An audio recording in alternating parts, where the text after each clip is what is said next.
दोस्तों, क्या आपने कभी शांति से बैठकर ये सोचा है कि हम पूजा पाठ क्यों करते हैं? हम मंदिर क्यों जाते हैं?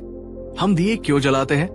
हम मंत्रों का जाप क्यों करते हैं? शायद भगवान को खुश करने के लिए, अपने पापों को मिटाने के लिए, या शायद सिर्फ इसलिए क्योंकि हमारे माता पिता और उनके माता पिता सदियों से यही परंपरा निभाते आए हैं। लेकिन आज से लगभग 2500 साल पहले इसी भारत की धरती पर एक ऐसा व्यक्ति जन्मा था जिसने सिर्फ परंपरा को निभाने से इनकार कर दिया। एक ऐसा राजकुमार जिसने इस पूरी पूजा पाठ की परंपरा को अपनी तर्क और करुणा की कसौटी पर परखा और उसे चुनौती दी। वो थे राजकुमार सिद्धार्थ, जो बाद में गौतम बुद्ध के नाम से जाने गए। आज इस कहानी के पहले एपिसोड में हम एक बहुत ही गहरे सवाल की जड़ों तक जाएंगे। हम जानेंगे उस दौर में जब बुद्ध का जन्म हुआ, पूजा पाठ की परंपरा आखिर थी कैसी। जब राजकुमार सिद्धार्थ ने पहली बार इन कर्मकांडों को अपनी आंखों से देखा तो उनके कोमल और जिज्ञासु मन में क्या सवाल उठे, और आखिर क्यों उन्होंने ये क्रांतिकारी बात कही, सच्चाई और करुणा की खोज ही सबसे बड़ी और सच्ची पूजा है। ये कहानी सिर्फ बुद्ध के जीवन का एक हिस्सा नहीं है, ये हमारे अपने विश्वासों, हमारी अपनी परंपराओं और हमारी अपनी पूजा पर सवाल उठाने का एक निमंत्रण है। तो इस यात्रा में अंत तक मेरे साथ बने रहिएगा। आज से 2500 साल पहले का भारत, एक ऐसा समय जब धर्म और परंपरा एक दूसरे का पर्याय थे। उस समय आम लोगों के लिए धर्म का मतलब था पूजा पाठ, यज्ञ, हवन और मंत्रोच्चार। लोगों की गहरी आस्था थी कि अगर विधि विधान से यज्ञ कर लिया, अगर सही मंत्रों का सही उच्चारण कर लिया और अगर ब्राह्मणों को प्रसन्न कर दिया तो देवता और भगवान खुश हो जाएंगे। और भगवान के खुश होने का मतलब था जीवन के सारे पाप धुल जाएंगे, मन की हर मुराद पूरी होगी, राज्य में समृद्धि आएगी और शत्रु परास्त होंगे। उस दौर में बड़े बड़े राजा अपनी शक्ति और धन का प्रदर्शन करने के लिए विशाल यज्ञों का आयोजन करते थे। इन यज्ञों में हजारों मन घी और अन्न अग्नि को समर्पित कर दिया जाता था। दूर दूर से ब्राह्मणों को बुलाया जाता, उन्हें सोने चांदी का दान दिया जाता। चारों ओर मंत्रों की गूंज होती और ये माना जाता कि ये ध्वनि सीधे स्वर्ग तक पहुंच रही है और देवता प्रसन्न हो रहे हैं। ये एक ऐसी दुनिया थी जहां कर्मकांड ही धर्म का सबसे बड़ा और सबसे महत्वपूर्ण हिस्सा था। पूजा का बाहरी रूप ही सब कुछ था, लेकिन एक बहुत ही गहरा और महत्वपूर्ण सवाल उस धुएं के पीछे कहीं छिपा हुआ था। क्या सच में भगवान सिर्फ इन महंगी वस्तुओं और मंत्रों से ही खुश होते हैं? उस यज्ञशाला के बाहर जो भूखा और गरीब इंसान खड़ा है, उसकी प्रार्थना का, उसकी आहों का क्या कोई मोल नहीं? दोस्तों, अब आप एक पल के लिए रुककर जरा सोचिए। अगर आप बहुत भूखे हों और कोई आपके सामने आकर सिर्फ एक सुंदर सा दिया जला दे और घंटी बजा दे, तो क्या आपका पेट भर जाएगा? क्या आपकी तकलीफ कम हो जाएगी? शायद नहीं। यही वो सवाल था जो उस समय के समाज में कोई पूछने की हिम्मत नहीं कर रहा था। राजकुमार सिद्धार्थ, जो आगे चलकर बुद्ध बने, वे बचपन से ही आम बच्चों से अलग थे। वे खेलने कूदने से ज्यादा गहरे विचारों में खोए रहते थे। उनके मन में करुणा का एक असीम सागर था। एक बार उन्होंने अपने राजमहल की खिड़की से बाहर देखा। लोग पूजा के लिए एक लंबी कतार में खड़े हैं। कोई अपने हाथ में सुंदर फूलों की माला लिए हुए है, कोई कांसे के बर्तन में दूध चढ़ा रहा है, कोई जोर जोर से घंटियां बजा रहा है, इस उम्मीद में कि उसकी आवाज भगवान तक पहुंचेगी। सबके चेहरे पर एक उम्मीद थी, एक आस्था थी। ये देखकर बालक सिद्धार्थ ने अपने गुरु से, जो उन्हें शास्त्रों की शिक्षा दे रहे थे, एक बहुत ही मासूम लेकिन गहरा सवाल पूछा। गुरुदेव, क्या भगवान सचमुच इन फूलों और दूध से खुश हो जाते हैं? क्या उन्हें हमारी इन चीजों की जरूरत है? उनके इस सवाल पर गुरु एक पल के लिए चुप हो गए। शायद उनके पास भी इस गहरे सवाल का कोई संतोषजनक उत्तर नहीं था। उन्होंने बस इतना कहा, पुत्र, यही परंपरा है, यही हमारे पूर्वज करते आए हैं। लेकिन सिद्धार्थ के मन में वो सवाल शांत होने की बजाय और भी गहरा हो गया। वो परंपरा से संतुष्ट नहीं थे, वे सत्य को जानना चाहते थे। वो अकेले में बैठकर सोचने लगे, अगर हमारे शास्त्र कहते हैं कि भगवान दयालु है, प्रेम स्वरूप है, तो उन्हें इन मुरझा जाने वाले फूलों की क्या जरूरत? उनका प्रेम तो बिना किसी शर्त के होना चाहिए। अगर भगवान सर्वशक्तिमान है, तो क्या उन्हें हमारे चढ़ाए हुए घी, दूध और फल से ही शक्ति मिलती है? क्या वे इतने कमजोर हैं? और सबसे बड़ा सवाल, क्या भगवान भूखे हैं जो हमें उन्हें हर रोज भोजन चढ़ाना पड़ता है? दोस्तों, जरा एक पल के लिए सोचिए, ये सवाल उस समय के लिए कितना बड़ा और कितना क्रांतिकारी था। एक ऐसा समाज जहां पूजा पाठ और कर्मकांड को ही धर्म का आधार माना जाता था, जहां इन परंपराओं पर सवाल उठाना पाप समझा जाता था, वहां एक छोटा सा राजकुमार अपनी तर्क बुद्धि और अपनी करुणा से इन परंपराओं की नींव को हिला रहा था। ये बुद्ध की यात्रा का पहला कदम था, जहां उन्होंने सुनी सुनाई बातों को मानने से इनकार कर दिया और सत्य की अपनी खोज शुरू की। कहा जाता है कि एक बार जब सिद्धार्थ युवावस्था में पहुंचे, तो उन्होंने अपने महल में एक बहुत बड़े और भव्य यज्ञ को अपनी आंखों से देखा। चारों ओर अग्नि की विशाल ज्वालाएं धधक रही थी, जिनका ताप दूर तक महसूस हो रहा था। सैकड़ों ब्राह्मण ऊंचे और गंभीर स्वर में वेदों के मंत्रों का पाठ कर रहे थे, जिनका अर्थ शायद वे खुद भी पूरी तरह से नहीं समझते थे। सेवक बड़े बड़े बर्तनों में घी और अन्न लाकर उस अग्नि में डाल रहे थे। चारों ओर एक ही विश्वास फैला हुआ था, इस यज्ञ से देवता प्रसन्न होंगे, हमारे सारे पाप मिट जाएंगे, राज्य पर कोई संकट नहीं आएगा और प्रजा समृद्ध होगी। लेकिन जहां बाकी सब लोग हाथ जोड़े, आंखें बंद किए बैठे थे, वहीं सिद्धार्थ का हृदय ये सब देखकर कांप उठा। उनकी आंखों में आंसू भर आए। उन्होंने अपने भीतर एक गहरी पीड़ा महसूस की। वो सोचने लगे, ये कैसी पूजा है, ये कैसा धर्म है? एक तरफ राज्य में कई लोग ऐसे हैं जिन्हें 2 वक्त का भोजन भी नसीब नहीं होता, और यहाँ हजारों मन अन्न और घी इस आग में जलाया जा रहा है। क्या ये देवताओं का सम्मान है या अन्न का अपमान?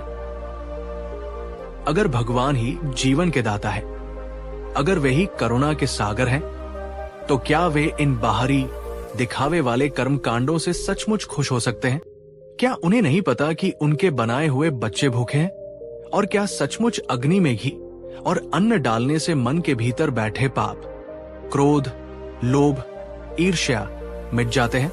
अगर ऐसा होता तो ये दुनिया तो कब की स्वर्ग बन गई होती। क्या भगवान को प्रसन्न करने के लिए इतना शोर, इतना दिखावा और इतनी बर्बादी जरूरी है? उनके मन में करुणा का सागर उमड़ आया। उन्होंने उस यज्ञ में बैठे बैठे ही अपने मन में कहा, ये पूजा नहीं, ये तो सिर्फ एक पाखंड है, एक अंधविश्वास है। अगर सच्ची पूजा करनी है तो उस भूखे को भोजन दो जो राज्य की सीमा पर रो रहा है, उस बीमार को दवा दो जो पीड़ा से तड़प रहा है, उस दुखी को सांत्वना का एक शब्द कहो जिसका दिल टूटा हुआ है, और सबसे बढ़कर अपने भीतर के सत्य को खोजो। भगवान इन कर्म कांडों से नहीं मिलते, वे तो सच्चाई, प्रेम और करुणा के मार्ग पर चलने से मिलते हैं भगवान। दोस्तों, क्या आपने भी कभी अपने आसपास ऐसा देखा है कि लोग पूजा पाठ और धार्मिक आयोजनों में लाखों रुपए खर्च कर देते हैं, लेकिन उनके अपने पड़ोस में, उनके अपने शहर में कोई गरीब, कोई जरूरतमंद भूखा रह जाता है? क्या ये सचमुच धर्म है? आपकी इस पर क्या राय है? नीचे कमेंट में जरूर बताइएगा। उस यज्ञ के अनुभव के बाद सिद्धार्थ का मन और भी बेचैन हो गया। वे ये समझने की कोशिश करने लगे कि आखिर आम इंसान इन कर्म कांडों में इतनी गहराई से क्यों जकड़ा हुआ है। धीरे धीरे अपने गहरे चिंतन से उन्होंने समझा कि लोग पूजा पाठ और कर्मकांड मुख्यतः 3 कारणों से करते हैं। 1, डर। उन्हें इस बात का डर है कि अगर उन्होंने पूजा नहीं की, अगर उन्होंने देवताओं को प्रसन्न नहीं किया, तो भगवान नाराज हो जाएंगे, उनके जीवन में कुछ बुरा हो जाएगा, कोई अनहोनी हो जाएगी। ये पूजा आस्था से ज्यादा एक डर से पैदा होती है। 2. लालच। उन्हें ये उम्मीद और लालच होता है कि पूजा करने से, देवताओं को कुछ चढ़ाने से बदले में उन्हें धन, दौलत, सफलता और सुख मिलेगा। ये एक तरह का सौदा है।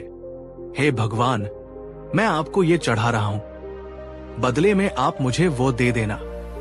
3. परंपरा का दबाव। और सबसे बड़ा कारण है परंपरा का अंधानुकरण।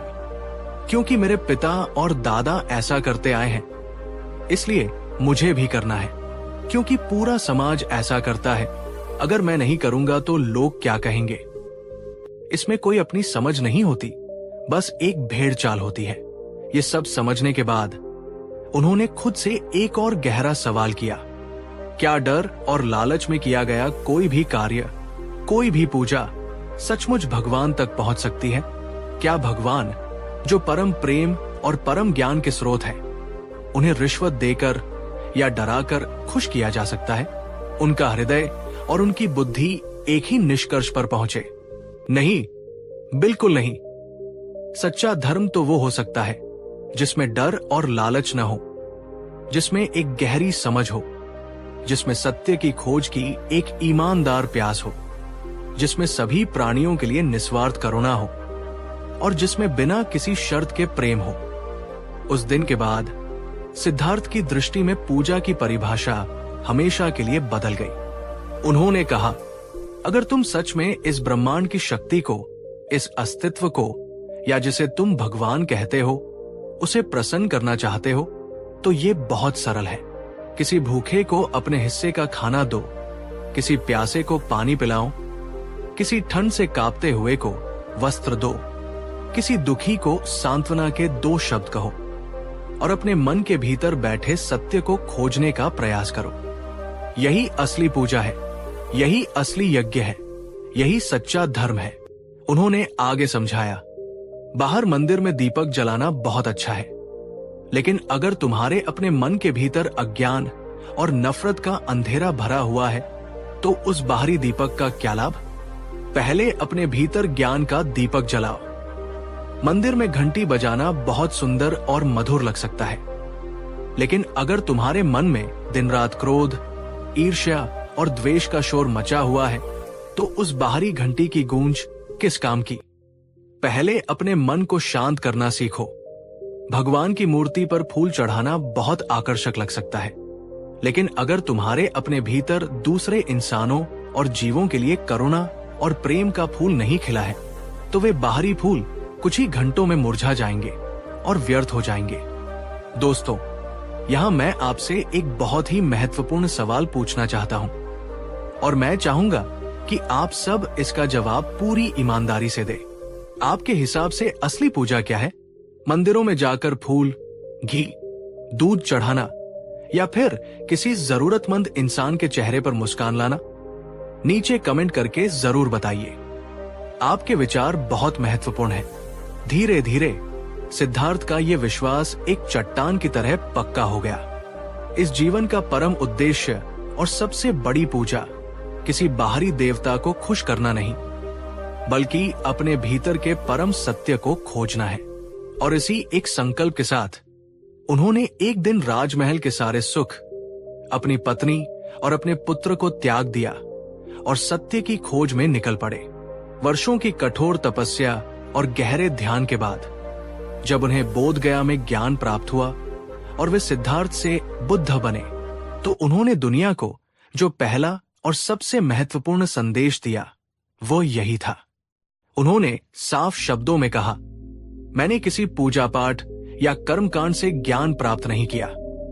मैंने अपने मन को साध कर, अपनी सांसों पर ध्यान देकर और जीवन के सत्य को जैसा है वैसा देखकर ही ज्ञान प्राप्त किया है।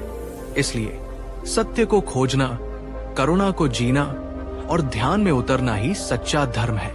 उन्होंने अपने पहले शिष्यों से कहा, किसी पत्थर की मूर्ति को मत पूजो, बल्कि अपने भीतर बैठे उस चैतन्य को, उस जागरूकता को खोजो। बाहर अग्नि में यज्ञ मत करो, बल्कि अपने भीतर जल रही क्रोध, लोभ और मोह की आग को अपने ध्यान और विवेक से जलाओ। किसी भगवान को मनाने की कोशिश मत करो, बल्कि अपने चंचल और अशांत मन को शांत करो। जिस दिन तुम्हारा मन शांत हो जाएगा, उस दिन तुम्हें सारा ब्रह्मांड, सारा अस्तित्व दिव्यता से भरा हुआ महसूस होगा। दोस्तों, एक पल के लिए सोचिए, आज भी हमारे घरों में, हमारे समाज में पूजा पाठ होता है। हम फेस्टिवल्स मनाते हैं, हम मंदिरों में जाते हैं। ये सब हमारी संस्कृति का एक सुंदर हिस्सा है। लेकिन क्या हम कभी रुककर ये सवाल पूछते हैं कि इन सब बाहरी क्रियाओं से क्या हमारे भीतर कोई वास्तविक परिवर्तन आ रहा है? क्या पूजा करने के बाद हमारा क्रोध कम होता है? क्या व्रत रखने के बाद हमारा लोभ कम होता है? क्या तीर्थ यात्रा करने के बाद हमारा अहंकार कम होता है? बुद्ध का यही कहना था, अगर बाहरी कर्मकांड तुम्हारे भीतरी गुणों को नहीं बदल रहे, तो वे सिर्फ एक शारीरिक व्यायाम बनकर रह जाते हैं। उनका कोई आध्यात्मिक मूल्य नहीं है। पूजा से तुम्हें कुछ समय के लिए मानसिक तसल्ली मिल सकती है, लेकिन ध्यान, करुणा और सत्य के मार्ग पर चलने से ही तुम्हें दुखों से स्थायी मुक्ति मिलती है। तो दोस्तों, इस कहानी के पहले एपिसोड में हमने देखा कि बुद्ध के समय में धर्म का मतलब मुख्यतः बाहरी पूजा पाठ और कर्मकांड था। कैसे राजकुमार सिद्धार्थ ने पहली बार इन परंपराओं को देखा और अपनी तर्क और करुणा की कसौटी पर उन्हें परखा। कैसे उन्होंने ये समझा कि असली पूजा किसी को डराने या किसी से कुछ पाने के लिए नहीं की जा सकती, और कैसे वे इस गहरे निष्कर्ष पर पहुंचे कि असली पूजा है अपने भीतर के सत्य की खोज, सभी प्राणियों के प्रति करुणा का भाव और सबके लिए निस्वार्थ प्रेम। और यही था बुद्ध का पहला और सबसे क्रांतिकारी संदेश, जिसने भारत के आध्यात्मिक इतिहास की दिशा बदल दी। सत्य की खोज ही सबसे बड़ी और सबसे सच्ची पूजा है। अगर आपको बुद्ध की इस यात्रा का ये पहला एपिसोड अच्छा लगा हो, अगर इन सवालों ने आपके मन में भी कोई नई सोच जगाई हो, तो इस वीडियो को लाइक जरूर कीजिए। नीचे कमेंट में बताइए कि बुद्ध के इन शुरुआती सवालों के बारे में आपकी क्या राय है और आपके हिसाब से असली पूजा क्या है। और इस वीडियो को अपने सभी दोस्तों और परिवारजनों के साथ शेयर कीजिए, ताकि और लोग भी ये जान सके कि गौतम बुद्ध ने पूजा पाठ और कर्मकांड पर क्यों सवाल उठाए थे। हमारे साथ इस यात्रा में बने रहने के लिए आपका बहुत बहुत धन्यवाद। दोस्तों, पिछले एपिसोड में हमने जाना कि कैसे राजकुमार सिद्धार्थ के मन में पहली बार पूजा पाठ और कर्मकांड को लेकर सवाल उठे, लेकिन ये तो सिर्फ एक शुरुआत थी। क्या आपने कभी देखा है कि कई लोग पूजा पाठ और धार्मिक कर्मकांडों में अपना बहुत सारा समय, बहुत सारा धन और बहुत सारी ऊर्जा लगा देते हैं, लेकिन जब उनके आसपास किसी इंसान को, किसी जीव को मदद की जरूरत होती है, तो वे मुंह फेर लेते हैं? क्या सच में भगवान उस सोने चांदी के चढ़ावे, उन हजारों दियों की रोशनी से खुश होते हैं, जिसमें करुणा और दया का एक कतरा भी शामिल न हो? आज के इस दूसरे एपिसोड में हम बुद्ध की यात्रा के उस मोड़ पर चलेंगे, जहां उन्होंने कर्मकांड के दिखावे और करुणा की सच्ची शक्ति के बीच के अंतर को दुनिया के सामने रखा। आज हम जानेंगे क्यों बुद्ध ने बार बार ये कहा कि पूजा पाठ और यज्ञ करने से नहीं, बल्कि एक दुखी प्राणी के आंसू पोंछने से ही सच्चा पुण्य मिलता है। ये कहानी सिर्फ एक उपदेश नहीं, बल्कि ये हमारे अपने धर्म, हमारी अपनी पूजा और हमारी अपनी इंसानियत को परखने का एक आईना है। तो इस यात्रा में अंत तक मेरे साथ बने रहिएगा। बुद्ध के समय में, जैसा हमने पिछले एपिसोड में जाना, धर्म का बाहरी स्वरूप ही सब कुछ था। खासकर राजाओं और अमीर व्यापारियों के बीच बड़े बड़े यज्ञ और अनुष्ठान कराना उनकी शान और प्रतिष्ठा का प्रतीक था। जितना बड़ा यज्ञ उतना बड़ा सम्मान, जितना ज्यादा दान उतना ज्यादा पुण्य। हजारों दीपक जलाए जाते, ढेरों दुर्लभ फल फूल चढ़ाए जाते और कीमती घी और अन्न को अग्नि में डालकर ये माना जाता कि ये सीधे देवताओं तक पहुंच रहा है। लोगों के मन में ये विश्वास बहुत गहराई से बैठा हुआ था, अगर हम ये बड़ा यज्ञ करेंगे तो देवता प्रसन्न होंगे और हमारा व्यापार फलेगा फूलेगा। अगर हम ये पूजा करेंगे तो हमारे सारे पाप धुल जाएंगे। अगर हम ये हवन करेंगे तो हमें मरने के बाद स्वर्ग मिलेगा। लेकिन इस दिखावे और कोलाहल के बीच समाज की एक कड़वी सच्चाई छिपी हुई थी। उसी समाज में गांव के गरीब लोग भूखे रहते थे। कई बार एक परिवार के पास अपने बच्चे को खिलाने के लिए 2 वक्त की रोटी भी नहीं होती थी, लेकिन वे भी समाज के दबाव में या भगवान के डर से उधार लेकर या अपना पेट काटकर पूजा पाठ और कर्म कांड कराते थे। उन्हें ये डर था, अगर हमने पूजा नहीं की तो भगवान नाराज हो जाएंगे और हमारे ऊपर कोई विपत्ति आ जाएगी। दोस्तों, एक पल के लिए रुककर सोचिए, क्या वो भगवान जिसे हम करुणा का सागर और दया का भंडार कहते हैं, सचमुच इतना कठोर हो सकता है कि अगर कोई गरीब अपनी गरीबी के कारण उसकी पूजा न कर पाए तो वो उसे दंड देगा? या फिर असली धर्म, असली पूजा कुछ और ही है जिसे हम समझ नहीं पा रहे हैं? ये सवाल बुद्ध के मन को हर पल बेचैन करता रहता था। एक दिन जब बुद्ध अपने शिष्यों के साथ भिक्षा के लिए एक गांव से गुजर रहे थे तो उन्होंने एक अजीब दृश्य देखा। उन्होंने देखा एक घर में पूजा की बहुत भव्य तैयारी चल रही है। अंदर से घंटियों की आवाज आ रही है, धूप और अगरबत्ती की सुगंध फैली हुई है और तरह तरह के पकवान बनाए जा रहे हैं। लेकिन उसी घर के आंगन के एक कोने में एक बूढ़ी कमजोर औरत भूखी और उदास बैठी थी। उसके चेहरे पर पीड़ा और के भाव थे। बुद्ध रुक गए। उन्होंने घर के मालिक से पूछा, ये पूजा किसके लिए हो रही है? घर का मालिक बड़े गर्व से बोला, भगवान, ये पूजा हम अपने कुल देवता के लिए कर रहे हैं ताकि वे प्रसन्न हो और हमारे घर में सुख शांति बनी रहे। बुद्ध ने फिर उस बूढ़ी औरत की ओर इशारा करके पूछा, और ये देवी कौन है? घर का मालिक थोड़ा झिझकते हुए बोला, भगवान, ये मेरी माँ है, लेकिन अभी पूजा का समय है इसलिए इन्हें भोजन नहीं दिया गया है। पहले भगवान को भोग लगेगा, उसके बाद ही घर का कोई और सदस्य भोजन करेगा। माँ को भी उसके बाद ही खाना मिलेगा। ये सुनकर बुद्ध की आंखों में एक गहरी पीड़ा उतर आई। उन्होंने एक गहरी सांस ली और बहुत ही शांत लेकिन दृढ़ आवाज में कहा, क्या तुम्हारे शास्त्र ये सिखाते हैं कि भगवान को प्रसन्न करने के लिए अपनी जन्म देने वाली माँ को भूखा रखना जरूरी है? क्या तुम्हारा भगवान, तुम्हारा देवता इतना भूखा और इतना निर्दयी है कि उसका दिल तभी पिघलेगा जब तुम पहले उसे भोजन का भोग लगाओगे और अपनी भूखी माँ को बाद में दोगे? घर का मालिक और वहां खड़े सभी लोग चुप हो गए। उनके पास कोई जवाब नहीं था। तब बुद्ध ने उन्हें समझाया, अगर इस दुनिया में कोई जीवित भगवान है तो वो तुम्हारे माता पिता है, जिन्होंने तुम्हें जन्म दिया और पाला पोसा। अगर भगवान कहीं बसते हैं तो वे करुणा और प्रेम में बसते हैं। अगर भगवान सच में है तो वे ये चाहते हैं कि तुम पहले अपने घर के जीवित देवताओं, माता पिता को और उन भूखों को खिलाओ जिन्हें भोजन की सच में जरूरत है, और उसके बाद पत्थर की मूर्ति को भोग लगाओ।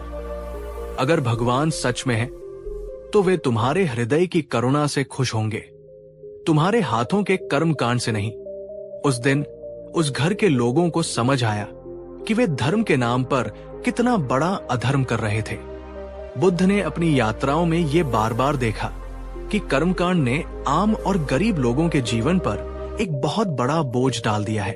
वे सोचते थे, अगर हम ये विशेष पूजा कराएंगे तो हमारे दुख दूर हो जाएंगे, लेकिन उस पूजा को कराने के लिए उन्हें कर्ज लेना पड़ता था और उस कर्ज के बोझ तले वे और भी ज्यादा दुख में डूब जाते थे। बुद्ध ने देखा कि कर्मकांड का ये पूरा चक्र एक भ्रमजाल बन गया है। गरीब इंसान डर और उम्मीद में पूजा कराता रहा, लेकिन वो गरीब ही रह गया। अमीर इंसान अपनी शान और अपने अहंकार को दिखाने के लिए और भी बड़े बड़े अनुष्ठान कराता रहा, और इन सब के बीच में धर्म का असली सार, करुणा, प्रेम, नैतिकता और सत्य कहीं खो गया था। भगवान को मानो रिश्वत देकर खुश करने का एक खेल सा चलने लगा था। ये देखकर बुद्ध ने बहुत ही साफ और कठोर शब्दों में कहा, भगवान कोई व्यापारी नहीं है, जिसे सोने चांदी से रिश्वत दी जा सके, और न ही वो कोई डरावना राजा है जो तुम्हारी पूजा न करने पर तुम्हें दंड देगा। अगर तुम सच में धर्म के मार्ग पर चलना चाहते हो तो इन बाहरी कर्मकांडों के बोझ को उतार फेंको और अपने भीतर करुणा का एक छोटा सा दिया जलाओ। करुणा ही असली पूजा है, करुणा ही सच्चा धर्म है। एक बार बुद्ध एक सभा में उपदेश दे रहे थे। उस सभा में बड़े बड़े राजा, अमीर सेठ और ज्ञानी पंडित बैठे थे। जब उपदेश समाप्त हुआ तो एक बहुत ही गरीब महिला, जिसके वस्त्र फटे हुए थे और जिसके चेहरे पर दीनता थी, बुद्ध के पास आई। उसने रोते हुए कहा, भगवान, मैं आपकी सारी बातें सुनती हूं। मेरा भी मन करता है कि मैं धर्म का पालन करूं, पूजा करूं, दान दूं, लेकिन मेरे पास तो कुछ भी नहीं है। मैं इतनी गरीब हूं कि मंदिर में चढ़ाने के लिए एक फूल भी नहीं खरीद सकती। मेरे पास दान देने के लिए एक सिक्का भी नहीं है। क्या इसका ये मतलब है कि मैं पापी हूं? क्या भगवान मुझसे हमेशा नाराज रहेंगे? क्या मेरे लिए मुक्ति का कोई मार्ग नहीं है? ये सुनकर बुद्ध के चेहरे पर एक बहुत ही कोमल और प्रेमपूर्ण मुस्कान आ गई।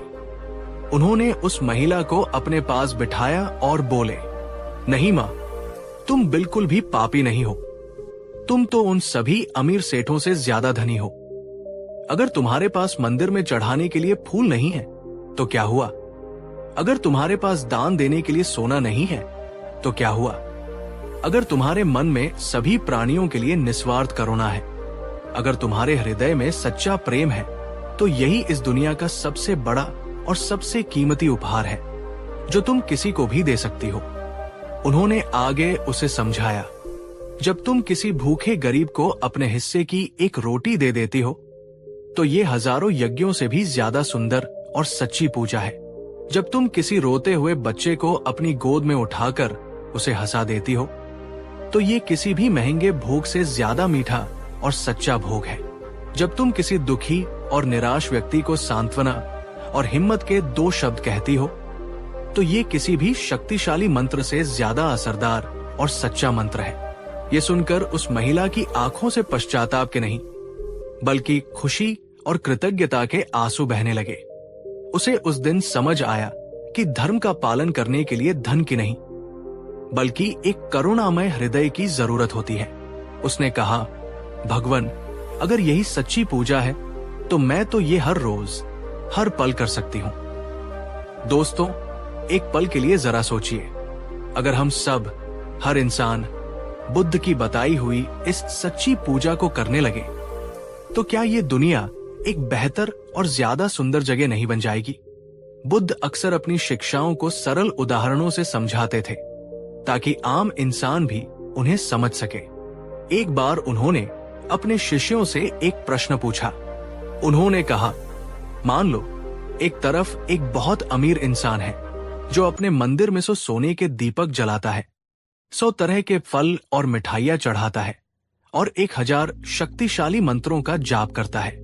लेकिन वही अमीर इंसान अपने घर के बाहर बैठे भिखारी को दुत्कार कर भगा देता है और अपने यहाँ काम करने वाले नौकर को भूखा रखता है। और दूसरी तरफ एक बहुत गरीब आदमी है जिसके पास मंदिर में चढ़ाने के लिए कुछ भी नहीं है, लेकिन वो अपनी एक सूखी रोटी में से आधी रोटी एक भूखे कुत्ते को खिला देता है। अब तुम बताओ, इन दोनों में से किसकी पूजा असली है, किसकी प्रार्थना भगवान तक पहुंचेगी? सारे शिष्य चुप हो गए क्योंकि उत्तर बहुत स्पष्ट था। तब बुद्ध ने स्वयं उत्तर दिया, वो गरीब आदमी ही सच्ची पूजा करता है क्योंकि भगवान तुम्हारे चढ़ावे के भूखे नहीं हैं, वे तुम्हारे हृदय की करुणा के भूखे हैं। भगवान दिखावे के मंदिरों में नहीं बसते, वे तो हर उस हृदय में बसते हैं जहां दूसरों के लिए दया और प्रेम का भाव है।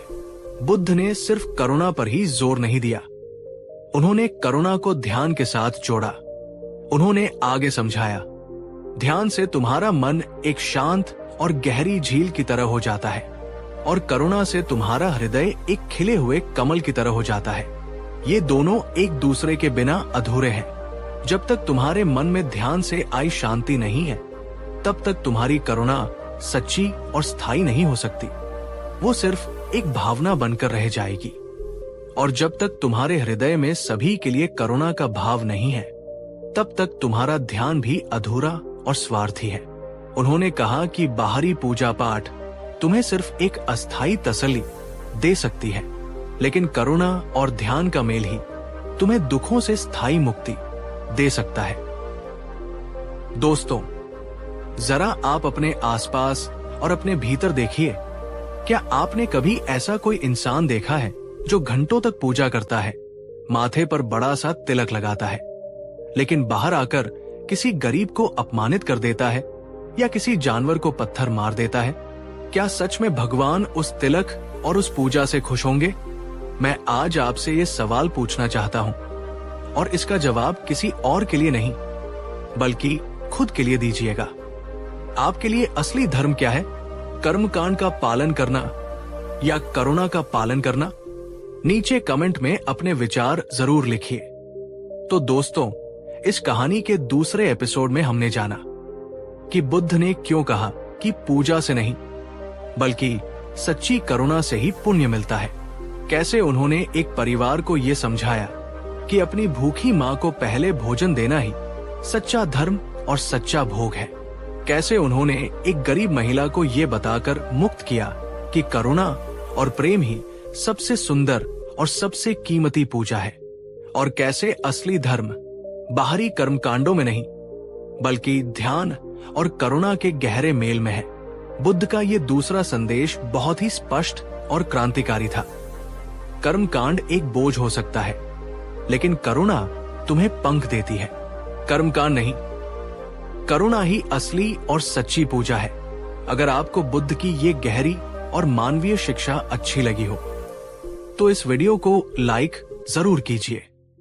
नीचे कमेंट में बताइए कि आपके हिसाब से पूजा और करुणा में कौन ज्यादा महत्वपूर्ण है और क्यों। और इस वीडियो को अपने सभी दोस्तों और परिवारजनों के साथ शेयर कीजिए ताकि और लोग भी ये जान सके कि बुद्ध ने पूजा पाठ के बजाय करुणा को क्यों चुना। अगले एपिसोड में हम इस यात्रा को और भी गहराई में ले जाएंगे और बात करेंगे, ध्यान ही है असली पूजा। क्यों बुद्ध ने कहा कि बाहरी कर्मकांडों को छोड़कर अपने भीतर की यात्रा करो। उसे देखना बिल्कुल मिस मत कीजिएगा, क्योंकि वो बुद्ध की शिक्षा का सबसे केंद्रीय स्तंभ है। हमारे साथ इस यात्रा में बने रहने के लिए आपका बहुत बहुत धन्यवाद। मिलते हैं अगले एपिसोड में। तब तक शांत रहिए और करुणा का अभ्यास करते रहिए। दोस्तों, पिछले एपिसोड में हमने जाना कि कैसे भगवान बुद्ध ने बाहरी कर्मकांडों की जगह भीतरी करुणा को सच्चा धर्म बताया। लेकिन अब सवाल ये उठता है कि वो करुणा, वो प्रेम, वो शांति हमारे भीतर आएगी कहां से? क्या आपने कभी सोचा है कि पूजा पाठ, व्रत और तीर्थ यात्राओं का असली और अंतिम मकसद क्या है? शायद मन को शांत करना, भगवान को प्रसन्न करके उनसे जुड़ना, या सिर्फ एक परंपरा को निभाना? गौतम बुद्ध ने इन सभी सवालों का एक बहुत ही सरल, बहुत ही गहरा और बहुत ही क्रांतिकारी उत्तर दिया। उन्होंने कहा, बाहरी मंदिरों में भटकना बंद करो, अपने भीतर के मंदिर में प्रवेश करो। बाहरी पूजा मत करो, भीतर की गहराइयों में ध्यान करो, क्योंकि ध्यान ही सबसे बड़ी, सबसे सच्ची और सबसे शक्तिशाली पूजा है। आज हम इस कहानी के तीसरे एपिसोड में बुद्ध की इस सबसे महत्वपूर्ण शिक्षा की गहराइयों में उतरेंगे। हम जानेंगे आखिर क्यों बुद्ध ने ध्यान को ही असली पूजा कहा। ध्यान से ऐसा क्या मिलता है जो शायद महंगे से महंगे पूजा पाठ और कर्मकांड से भी नहीं मिलता। और हम सुनेंगे उस साधु की कहानी जिसने 20 साल तक कठोर पूजा की, लेकिन फिर भी शांति नहीं पाई, और उसे वो शांति कैसे मिली। ये एपिसोड आपको धर्म और आध्यात्मिकता को एक बिल्कुल नए नजरिए से देखने पर मजबूर कर देगा। तो इस भीतरी यात्रा में अंत तक मेरे साथ बने रहिएगा। बुद्ध के समय में और आज भी करोड़ों लोग ये मानते हैं कि पूजा पाठ करने से, मंदिर जाने से और मंत्रों का जाप करने से मन शुद्ध हो जाता है और जीवन में शांति आती है। ये एक बहुत ही सुंदर और पवित्र भावना है, लेकिन बुद्ध, जो एक वैज्ञानिक की तरह हर चीज की गहराई में जाते थे, उन्होंने देखा कि अक्सर ऐसा होता नहीं है। उन्होंने देखा कि जो लोग सबसे ज्यादा पूजा पाठ करते हैं, उनमें से कई लोग मंदिर से बाहर आते ही फिर से उन्हीं पुरानी आदतों में लिप्त हो जाते हैं। वे फिर से क्रोध करने लगते हैं, वे फिर से दूसरों से ईर्ष्या करने लगते हैं, वे फिर से व्यापार में झूठ बोलने लगते हैं, वे फिर से लालच और मोह में डूब जाते हैं। ये देखकर बुद्ध के मन में एक गहरा सवाल उठा। अगर पूजा करने के बाद भी मन के भीतर के विकार, क्रोध, लोभ, मोह वैसे के वैसे ही बने रहते हैं, अगर पूजा के बाद भी इंसान का स्वभाव नहीं बदलता, तो फिर ऐसी पूजा का अंतिम लाभ क्या है? दोस्तों, अब आप एक पल के लिए रुककर अपने और अपने आसपास के लोगों के बारे में सोचिए। क्या आपने भी कभी ऐसा अनुभव किया है कि कोई व्यक्ति रोज घंटों तक पूजा करता है, लेकिन जब व्यवहार करने की बारी आती है तो वो किसी गरीब को डांट देता है या किसी छोटी सी बात पर अपने परिवार वालों से लड़ पड़ता है? अगर ऐसा है तो क्या सच में भगवान उस व्यक्ति की पूजा से खुश होंगे या वे उसके व्यवहार को देखेंगे? बुद्ध का निष्कर्ष ये था कि बाहरी पूजा पाठ हमें कुछ समय के लिए एक अच्छी भावना, एक मानसिक तसल्ली दे सकती है, लेकिन वो हमारे मन की गहरी जड़ों में बैठे विकारों को नहीं मिटा सकती। जब लोगों ने बुद्ध से पूछा कि अगर बाहरी पूजा सच्ची पूजा नहीं है, तो फिर सच्ची पूजा क्या है, तो बुद्ध ने उन्हें एक बिल्कुल नया और क्रांतिकारी मार्ग दिखाया। उन्होंने कहा, बाहर मंदिर में दीपक मत जलाओ, अपने भीतर जागरूकता और विवेक का दीपक जलाओ, ताकि तुम्हारे मन का अज्ञान रूपी अंधेरा मिट सके। बाहर घंटी मत बजाओ, अपने भीतर सभी प्राणियों के लिए करुणा और मैत्री की घंटी बजाओ, ताकि तुम्हारा हृदय प्रेम से गूंज उठे। बाहर पत्थर की मूर्तियों पर फूल मत चढ़ाओ, अपने भीतर शील, सदाचार और प्रेम के फूल खिलाओ, जिनकी सुगंध कभी खत्म नहीं होती।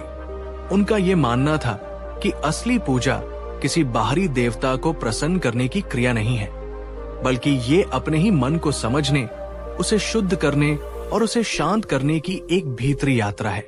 और ये भीतरी यात्रा केवल और केवल ध्यान, मेडिटेशन से ही संभव है। ध्यान का अर्थ क्या है? बुद्ध के अनुसार ध्यान का सरल अर्थ है अपने चंचल और अशांत मन को शांत करना, अपनी आती जाती सांसों को एक दर्शक की तरह देखना, अपने मन में उठने वाले हर विचार और हर भावना को बिना किसी भेदभाव के, बिना उनसे उलझे, बस देखना और समझना। और इस प्रक्रिया में अपने भीतर के उस परम सत्य को, उस परम शांति को खोजना जो हमेशा से वहां मौजूद है। यह धर्म का एक बिल्कुल नया आयाम था, जो किसी बाहरी सहारे पर नहीं, बल्कि व्यक्ति की अपनी आंतरिक क्षमता पर निर्भर था। बुद्ध ने पूजा और ध्यान के बीच के अंतर को समझाने के लिए अपने शिष्यों को एक बहुत ही सरल उदाहरण दिया। उन्होंने कहा, मान लो एक आदमी है जो हर रोज सुबह नदी पर जाता है, 100 बार डुबकी लगाता है और 1000 बार किसी देवता का मंत्र पढ़ता है। उसे लगता है कि ऐसा करने से उसके सारे पाप धुल जाएंगे, लेकिन जैसे ही वो घर लौटता है, उसके मन में फिर से वही क्रोध, वही द्वेष और वही लोभ भरा होता है। वो बाहर आकर लोगों से कठोर वचन बोलता है और अपने व्यापार में बेईमानी करता है। और दूसरी तरफ एक और आदमी है जो कभी किसी मंदिर नहीं जाता, कोई मंत्र नहीं पढ़ता, वो बस हर रोज कुछ समय के लिए शांति से एक पेड़ के नीचे बैठता है, अपनी सांस पर ध्यान करता है, अपने मन को शांत करता है और ये संकल्प लेता है कि आज वो किसी भी प्राणी को अपने मन, वचन या कर्म से दुख नहीं पहुंचाएगा। और वो दिन भर दूसरों के साथ प्रेम और करुणा से पेश आता है। अब तुम बताओ, इन दोनों में से असली पूजा किसने की? कौन धर्म के ज्यादा करीब है? सारे शिष्य चुप हो गए, क्योंकि उत्तर शीशे की तरह साफ था। तब बुद्ध ने स्वयं उत्तर दिया, जिस व्यक्ति ने ध्यान किया और अपने आचरण को शुद्ध किया, उसने ही असली और सच्ची पूजा की है। क्योंकि धर्म का उद्देश्य बाहरी शरीर को नहलाना नहीं, बल्कि भीतरी मन को धोना है। और मन को धोने का एकमात्र साधन ध्यान और जागरूकता ही है। एक बार की बात है, एक साधु बुद्ध के पास आया। वो बहुत दूर से कई महीनों की यात्रा करके पहुंचा था। उसकी उम्र ढल चुकी थी और उसके चेहरे पर शांति की जगह एक गहरी निराशा और थकान थी। उसने बुद्ध के चरणों में प्रणाम किया और रोते हुए बोला, तथागत, मैंने अपना पूरा जीवन धर्म के मार्ग पर लगा दिया। जब मैं 20 साल का था, तब से मैंने पूजा पाठ, कठोर व्रत और यज्ञ करना शुरू कर दिया था। मैंने हर बड़े तीर्थ की यात्रा की, हर पवित्र नदी में स्नान किया और लाखों मंत्रों का जाप किया।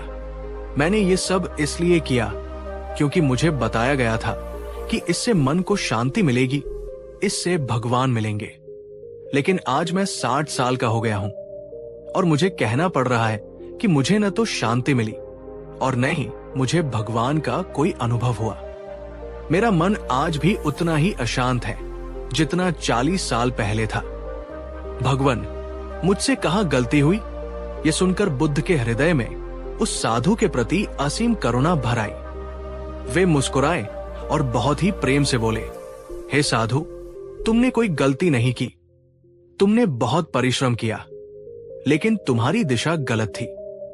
तुम 40 साल तक बाहर खोजते रहे, लेकिन तुमने एक पल के लिए भी अपने भीतर झांकने की कोशिश नहीं की। भगवान किसी बाहरी मंदिर में, किसी मूर्ति में या किसी तीर्थ स्थान में नहीं रहते। भगवान, या जिसे मैं परम सत्य कहता हूं, वो तो तुम्हारे अपने भीतर की गहरी शांति में, तुम्हारी अपनी जागरूकता में ही मौजूद है।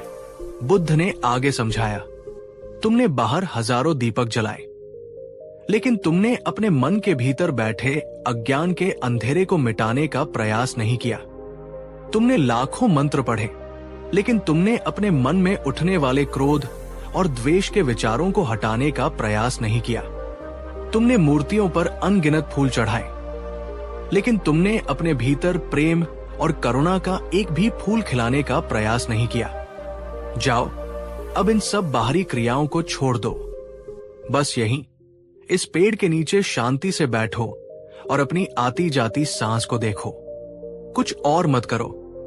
वही तुम्हें वो सच्चा भगवान मिलेगा जिसे तुम 40 साल से बाहर खोज रहे हो। उस साधु ने बुद्ध की बात मानी। उसने जीवन में पहली बार बिना किसी मंत्र, बिना किसी पूजा के बस शांति से बैठकर ध्यान किया। और कहते हैं, कुछ ही पलों के ध्यान में उसके चेहरे पर वो सच्ची शांति और वो आनंद उतर आया जो उसे 40 साल के कठोर कर्मकांड से भी नहीं मिला था। दोस्तों, क्या आप इस कहानी की गहराई को समझ रहे हैं? 20 साल की बाहरी पूजा से जो शांति नहीं मिली, वो कुछ ही पलों के भीतरी ध्यान से मिल गई। यही ध्यान की शक्ति है। बुद्ध ने ध्यान को असली पूजा क्यों कहा? क्योंकि ध्यान कोई कल्पना नहीं है, ये एक प्रत्यक्ष अनुभव है। जब आप नियमित रूप से ध्यान करते हैं तो आपके भीतर वास्तविक परिवर्तन घटित होते हैं। मन शांत होता है, विचारों का तूफान धीरे धीरे थमने लगता है और मन एक शांत झील की तरह हो जाता है। नकारात्मक भावनाएं कम होती है। गुस्सा, ईर्ष्या, भय और लालच जैसी भावनाएं धीरे धीरे अपनी पकड़ खोने लगती है। जागरूकता बढ़ती है। आप अपने विचारों और भावनाओं के प्रति ज्यादा सचेत हो जाते हैं और उनके गुलाम नहीं बनते। करुणा स्वतः प्रकट होती है। जब आपका अपना मन शांत और सुखी हो जाता है तो आपके भीतर से सभी प्राणियों के लिए स्वाभाविक रूप से प्रेम और करुणा का भाव प्रकट होने लगता है। और जब मन पूरी तरह से शांत, शुद्ध और करुणा से भर जाता है तो इंसान को ये गहरा बोध होता है कि जिसे वो भगवान के रूप में बाहर खोज रहा था, वो शांति, वो आनंद, वो दिव्यता तो उसके अपने ही भीतर मौजूद है। बुद्ध ने एक दिन अपने शिष्यों को एक और सुंदर उदाहरण दिया। उन्होंने कहा, मान लो तुम किसी मंदिर में जाकर 100 दीपक जला दो और पूरे मंदिर को रोशनी से भर दो, लेकिन अगर तुम्हारे अपने हृदय के भीतर, तुम्हारे अपने मन के भीतर अज्ञान और नफरत का घना अंधेरा है, तो क्या तुम्हारा जीवन सचमुच रोशन हो जाएगा? शिष्य बोले, नहीं भगवान। बुद्ध ने कहा, ठीक वैसे ही तुम चाहे कितने भी बाहरी पूजा पाठ करते रहो, लेकिन अगर तुम्हारा भीतरी मंद्वेष, मोह और अशांति से भरा है तो तुम्हारा जीवन कभी भी रोशन नहीं हो सकता। असली दीपक ध्यान का है जो भीतर जलता है। असली पूजा ध्यान की है जो भीतर होती है। और असली मंदिर तुम्हारा अपना मन है जिसे तुम्हें शुद्ध और शांत बनाना है। दोस्तों, अब मैं ये सवाल आपसे पूछना चाहता हूं। आप शायद हर रोज पूजा करते हैं, भगवान को फूल चढ़ाते हैं, मंदिर जाते हैं। ये बहुत अच्छी बात है, ये आपकी श्रद्धा है। लेकिन क्या आपने कभी खुद को थोड़ा सा समय दिया है? क्या आपने कभी शांति से बैठकर सिर्फ अपनी सांस को आते जाते हुए देखा है? क्या आपने कभी अपने मन के भीतर चल रहे शोर को शांत करने की कोई सच्ची कोशिश की है? बुद्ध हमसे यही कहते थे, जो व्यक्ति भगवान को सिर्फ बाहर की मूर्तियों में ढूंढता है वो अंत में खाली हाथ ही लौटता है। लेकिन जो व्यक्ति अपने भीतर ध्यान की डुबकी लगाता है उसे वो परम सत्य, वो भगवान अपने भीतर ही मिल जाता है। तो दोस्तों, इस कहानी के तीसरे और सबसे महत्वपूर्ण एपिसोड में हमने जाना कि पूजा और ध्यान में क्या गहरा अंतर है। क्यों बुद्ध ने कहा कि बाहरी क्रियाओं से मन नहीं बदलता, इसलिए ध्यान ही असली और सच्ची पूजा है। उस साधु की कहानी जिसने 20 साल की कठोर पूजा से भी वो शांति नहीं पाई जो उसे कुछ ही पलों के ध्यान से मिल गई। और कैसे ध्यान का एक छोटा सा दीपक भी हमारे भीतर के घने अंधेरे को मिटा सकता है। बुद्ध का ये तीसरा संदेश बहुत ही स्पष्ट और सीधा था। बाहर भटकना बंद करो, भीतर लौटो। ध्यान ही असली पूजा है। अगर आपको बुद्ध की ये गहरी और जीवन बदलने वाली शिक्षा अच्छी लगी हो तो इस वीडियो को लाइक जरूर कीजिए। नीचे कमेंट में बताइए कि आप ध्यान करते हैं या सिर्फ पूजा पाठ, और इस वीडियो को देखने के बाद आपकी सोच में क्या बदलाव आया है। और इस वीडियो को अपने सभी दोस्तों और परिवारजनों के साथ शेयर कीजिए ताकि और लोग भी ये जान सके कि बुद्ध ने ध्यान को ही सच्ची पूजा क्यों कहा। अगले और अंतिम एपिसोड में हम इस पूरी सीरीज का सार समझेंगे और बात करेंगे।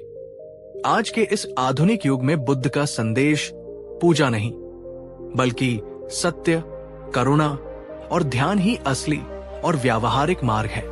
उसे देखना बिल्कुल मिस मत कीजिएगा। हमारे साथ इस भीतरी यात्रा में बने रहने के लिए आपका बहुत बहुत धन्यवाद। मिलते हैं अगले एपिसोड में। तब तक शांत रहिए और ध्यान का अभ्यास करते रहिए। दोस्तों, पिछले 3 एपिसोड की यात्रा में हमने समय में पीछे जाकर ये जाना कि बुद्ध ने क्यों पूजा पाठ और कर्मकांड पर सवाल उठाए। उन्होंने क्यों कहा कि करुणा हर पूजा से बड़ी है, और उन्होंने क्यों ध्यान को ही असली और सच्ची पूजा कहा। लेकिन अब सबसे बड़ा और सबसे महत्वपूर्ण सवाल ये उठता है कि आज के इस 21वीं सदी के आधुनिक युग में जब हर गली में मंदिर, मस्जिद, गुरुद्वारे और चर्च बने हुए हैं, जब विज्ञान और तकनीक अपने चरम पर है, तो बुद्ध का ये 2500 साल पुराना संदेश हमारे लिए, आपके और मेरे लिए कितना जरूरी है? क्या ये आज भी उतना ही प्रासंगिक है? इस कहानी के चौथे और अंतिम एपिसोड में हम इसी सवाल का जवाब खोजेंगे। आज हम जानेंगे आधुनिक जीवन में पूजा पाठ और कर्मकांड की असली भूमिका क्या रह गई है।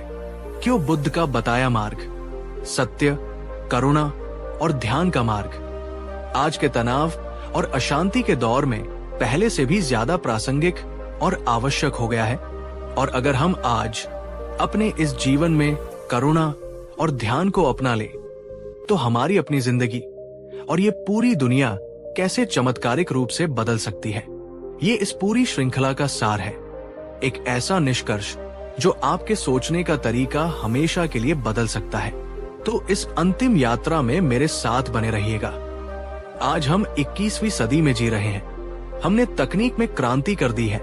हम विज्ञान के रहस्यों को सुलझा रहे हैं। हमारे पास इंटरनेट की असीम शक्ति है। लेकिन जब धर्म की बात आती है तो क्या हमारे हालात बुद्ध के समय से बहुत अलग हैं? शायद नहीं। आज भी धर्म का मतलब बहुत से लोगों के लिए बाहरी कर्मकांड ही है। लोग आज भी मंदिरों में घंटों लंबी लंबी कतारों में खड़े रहते हैं, सिर्फ एक पल की वीआईपी झांकी के लिए। कोई अपनी मनोकामना पूरी करने के लिए लाखों रुपए की विशेष आरती और पूजा कराता है। कोई भगवान को सोने चांदी के मुकुट और कीमती वस्त्र चढ़ाता है, इस उम्मीद में कि भगवान प्रसन्न होंगे। बड़े बड़े धार्मिक आयोजन होते हैं जिनमें भक्ति से ज्यादा दिखावा और प्रतिस्पर्धा होती है, लेकिन उसी भव्य मंदिर के बाहर, उसी शहर की सड़कों पर कोई गरीब, कोई बच्चा भूखा सो जाता है। किसी गरीब की होनहार बच्ची अपनी स्कूल की फीस न भर पाने के कारण पढ़ नहीं पाती। किसी बीमार और लाचार व्यक्ति को इलाज के लिए दवा नहीं मिलती। दोस्तों, एक बार फिर वही सवाल जो बुद्ध ने 2500 साल पहले पूछा था, आज भी उतना ही जरूरी है। क्या वो भगवान जिसे हम सर्वज्ञ और परमपिता कहते हैं, उसे सचमुच सोने चांदी के मुकुट की जरूरत है, या फिर उसे इस बात की ज्यादा चिंता होगी कि उसकी बनाई हुई दुनिया में कोई बच्चा भूखा न सोए? यही वो हिपोक्रेसी, यही वो पाखंड है जिस पर बुद्ध ने चोट की थी। और ये पाखंड आज भी हमारे समाज में उतना ही जीवित है। अगर बुद्ध आज हमारे बीच होते तो शायद वे हमें यही कहते। उन्होंने कहा था, बड़े बड़े मंदिर और मठ मत बनाओ, बल्कि हर इंसान के दिल को एक चलता फिरता मंदिर बनाओ, जहां करुणा और प्रेम का वास हो। किसी पत्थर की मूर्ति को मत पूजो, बल्कि अपने भीतर की सोई हुई दिव्यता को, अपनी करुणा और विवेक को पूजो। बाहर हजारों दीपक मत जलाओ, बल्कि अपने भीतर के अज्ञान, क्रोध और नफरत के अंधेरे को मिटाओ। आज अगर हम बुद्ध के इस एक संदेश को ही अपने जीवन में उतार ले, तो हमारे समाज की आधी से ज्यादा समस्याएं अपने आप खत्म हो जाए। जरा कल्पना कीजिए, अगर हर इंसान जो धार्मिक आयोजनों और चढ़ावे पर लाखों रुपए खर्च करता है, उसका सिर्फ एक छोटा सा हिस्सा भी किसी भूखे को खाना खिलाने में लगा दे, किसी गरीब बच्चे की शिक्षा का खर्च उठा ले, या किसी बीमार के इलाज में मदद कर दे, तो क्या ये धरती सचमुच एक स्वर्ग जैसी नहीं बन जाएगी? क्या यही सच्ची पूजा नहीं होगी? बुद्ध का मार्ग इसलिए आज भी प्रासंगिक है, क्योंकि ये किसी बाहरी ईश्वर या परंपरा पर नहीं, बल्कि इंसान के अपने आंतरिक रूपांतरण, इनर ट्रांसफॉर्मेशन पर आधारित है। और इंसान की भीतरी समस्याएं, क्रोध, भय, लालच, ईर्ष्या आज भी वही है जो 2500 साल पहले थी। इसलिए उनका समाधान भी आज वही है। ये सिर्फ एक कल्पना नहीं है, ऐसा सच में हो रहा है। कुछ साल पहले की बात है, भारत के एक गांव में हर साल एक बहुत ही भव्य मेला और पूजा का आयोजन होता था, जिसमें लाखों रुपए खर्च होते थे। गांव के लोगों की गहरी आस्था थी कि इसी पूजा की वजह से उनके गांव में समृद्धि है। लेकिन उसी गांव के सरकारी स्कूल की इमारत पूरी तरह से टूटी फूटी और जर्जर थी। बच्चे चिलचिलाती धूप और बारिश में खुले मैदान में पढ़ने को मजबूर थे। बरसात के दिनों में तो अक्सर पढ़ाई बंद ही हो जाती थी। एक दिन गांव में एक युवा शिक्षक आया। उसने गांव वालों से एक बहुत ही सरल सवाल पूछा। हम हर साल लाखों रुपए उस देवता को खुश करने के लिए खर्च करते हैं, जिसे हम देख नहीं सकते, लेकिन इन बच्चों के रूप में जो जीवित देवता हमारे सामने हैं, हम उनके भविष्य के लिए कुछ क्यों नहीं करते? क्या भगवान, जिन्हें हम विद्या का सागर कहते हैं, इस बात से ज्यादा खुश नहीं होंगे कि हम उनके बच्चों के लिए एक अच्छा सा विद्या का मंदिर, एक स्कूल बना दे? शुरुआत में लोगों ने विरोध किया, उन्हें परंपरा टूटने का डर था, लेकिन धीरे धीरे उस युवक की बात गांव वालों के दिल में उतर गई। अगले साल गांव का मेला बहुत ही सादे तरीके से मनाया गया और बचे हुए सारे पैसे से गांव के लिए एक नया, सुंदर और मजबूत स्कूल बनाया गया। आज उस गांव के बच्चे पढ़ लिख कर डॉक्टर, इंजीनियर और शिक्षक बन रहे हैं और पूरे गांव को गरीबी से बाहर निकाल रहे हैं। और आज उस गांव के लोग कहते हैं, ये स्कूल ही हमारा असली मंदिर है और इन बच्चों की मुस्कान ही हमारी असली पूजा है। दोस्तों, सोचिए, क्या ये वही संदेश नहीं है जो भगवान बुद्ध ने हमें हजारों साल पहले दिया था? कर्म कांड नहीं, करुणा से भरा कर्म ही सच्ची पूजा है। आज का इंसान धार्मिक होने के लिए पूजा पाठ और मंदिरों में जाने के लिए तो समय निकाल लेता है, लेकिन अपने खुद के लिए, अपने मन की शांति के लिए 10 मिनट भी शांति से बैठने और ध्यान करने का समय नहीं निकाल पाता। वो सुबह मंदिर जाता है, आरती करता है, भगवान से शांति की प्रार्थना करता है, लेकिन जैसे ही ऑफिस पहुंचता है, उसका तनाव, उसका गुस्सा और उसकी ईर्ष्या फिर से शुरू हो जाती है। बुद्ध ने यही तो कहा था, सिर्फ बाहरी मंत्र जपने से तुम्हारा भीतरी शोर शांत नहीं होगा। मन तभी शांत होगा जब तुम मौन होकर, अपने भीतर उतरकर, अपने विचारों और अपनी सांसों को देखना सीखोगे। और इसी प्रक्रिया का नाम ध्यान है। आज के इस तनाव, डिप्रेशन और एंजाइटी के दौर में ध्यान की जरूरत पहले से कहीं ज्यादा है, क्योंकि हमारा मन सूचनाओं के बोझ तले दबा हुआ है। हमारे रिश्ते डिजिटल हो गए हैं और हम भीतर से अकेले होते जा रहे हैं। सफलता का दबाव और भविष्य की चिंता हमें हर पल खाई जा रही है। ध्यान ही वो एकमात्र चाबी है जो इस बाहरी शोर से हटाकर हमें हमारे भीतरी शांति के केंद्र से जोड़ सकती है। बुद्ध का दूसरा और सबसे महत्वपूर्ण संदेश था करुणा।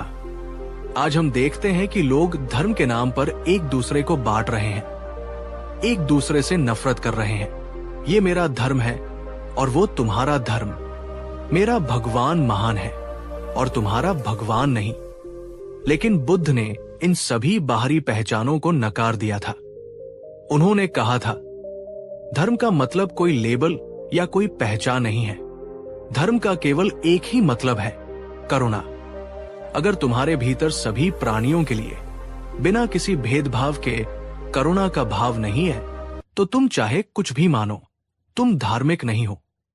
आज के इस बिखरे हुए और नफरत से भरे हुए समय में करुणा का मतलब है किसी भूखे को उसकी जाति या धर्म पूछे बिना खाना देना, किसी गरीब और जरूरतमंद की बिना किसी स्वार्थ के मदद करना, किसी दुखी और निराश व्यक्ति को हिम्मत और सहारा देना, इस धरती के जानवरों और प्रकृति की रक्षा करना, क्योंकि वे भी उतने ही महत्वपूर्ण हैं जितने हम।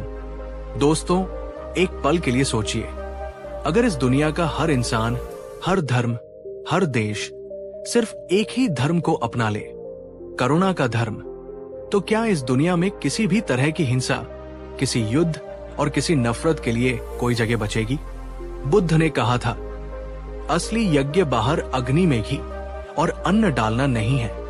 असली यज्ञ है अपने मन के भीतर जल रही बुराइयों की आग को अपने विवेक और ध्यान से जलाना। आज हमारे भीतर कौन सी बुराइयां हैं जिन्हें हमें इस यज्ञ में जलाना है? क्रोध की आग जो हमारे रिश्तों को जलाती है, ईर्ष्या की आग जो हमारी शांति को जलाती है, लालच की आग जो हमारे संतोष को जलाती है, अहंकार की आग जो हमें सीखने से रोकती है। अगर हम हर रोज थोड़ा थोड़ा करके इन भीतरी बुराइयों को जलाने का प्रयास करें, तो यही हमारे जीवन का सबसे बड़ा और सबसे पवित्र यज्ञ होगा। दोस्तों, अब आप खुद अपने हृदय से पूछिए, क्या भगवान को मंदिर की एक सोने की घंटी ज्यादा पसंद आएगी या किसी भूखे बच्चे के पेट भरने के बाद की मुस्कान? क्या भगवान को एक महंगा नारियल ज्यादा पसंद आएगा या किसी गरीब को दी गई एक गर्म रोटी? क्या भगवान को हजारों फूल ज्यादा पसंद आएंगे या किसी दुखी और निराश व्यक्ति को दिया गया सहारा? आप नीचे कमेंट में जरूर बताइए। इस पूरी सीरीज को देखने के बाद आपके हिसाब से असली पूजा, असली धर्म क्या है? तो दोस्तों, इस कहानी के चौथे और अंतिम एपिसोड में और इस पूरी श्रृंखला में हमने देखा कि आज के इस आधुनिक समय में भी पूजा पाठ और कर्मकांड कैसे अक्सर दिखावे और अंधविश्वास में बदल जाते हैं। क्यों बुद्ध का तर्क, करुणा और ध्यान पर आधारित संदेश आज भी उतना ही, बल्कि पहले से कहीं ज्यादा जरूरी और प्रासंगिक है।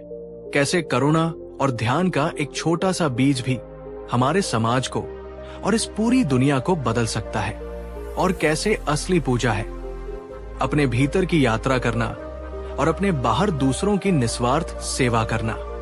बुद्ध का ये स्पष्ट और शाश्वत संदेश था, बाहरी पूजा मत करो, अपने भीतर के सत्य को खोजो।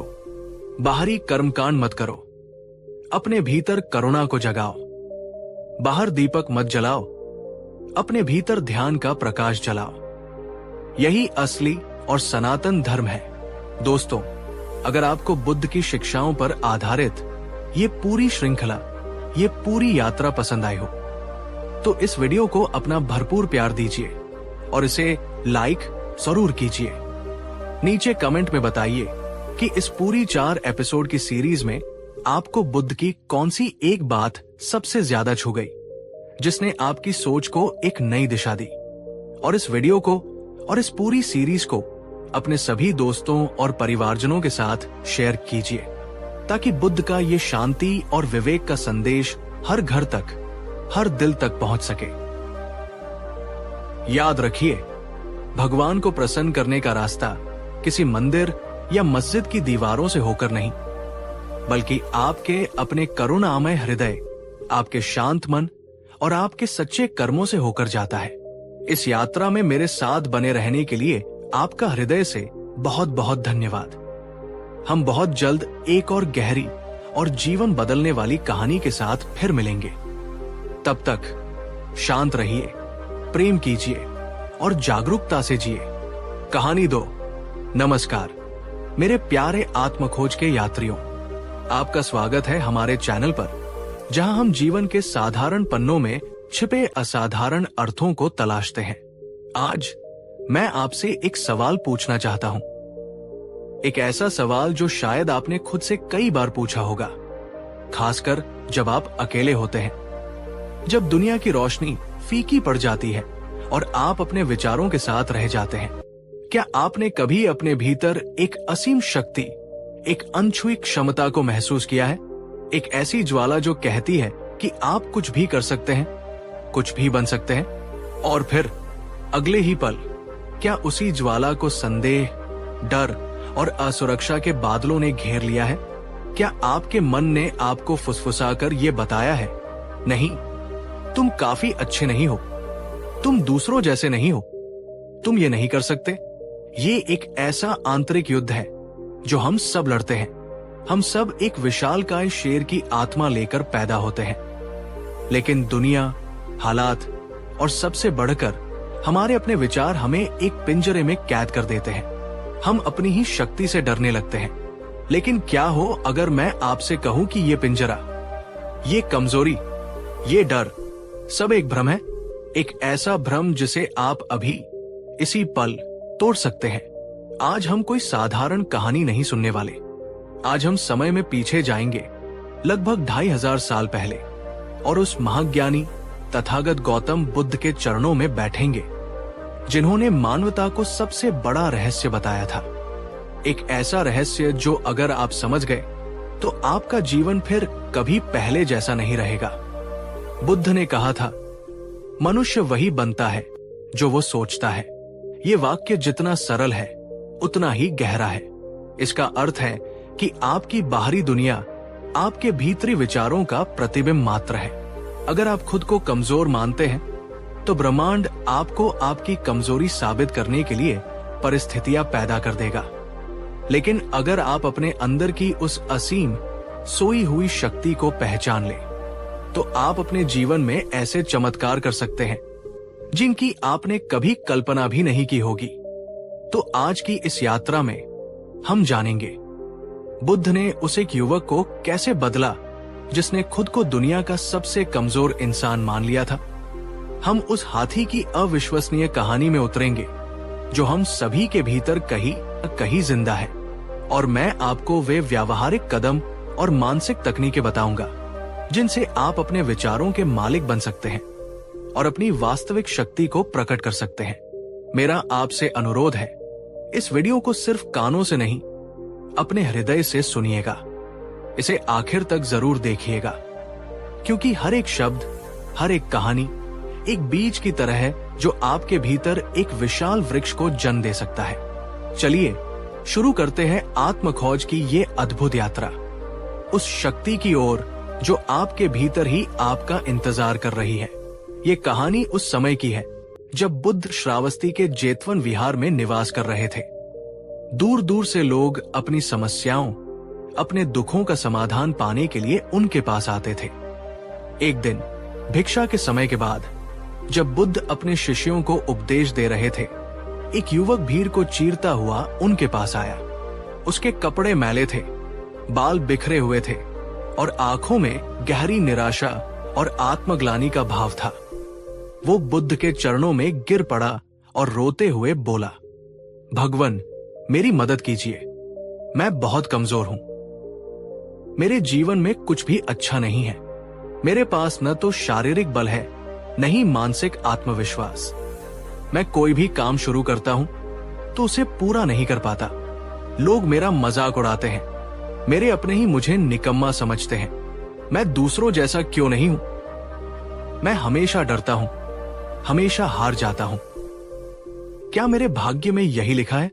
उसकी आवाज में इतनी पीड़ा थी कि पूरी सभा शांत हो गई। बुद्ध ने अपनी करुणामय दृष्टि उस युवक पर डाली और कुछ क्षण मौन रहे।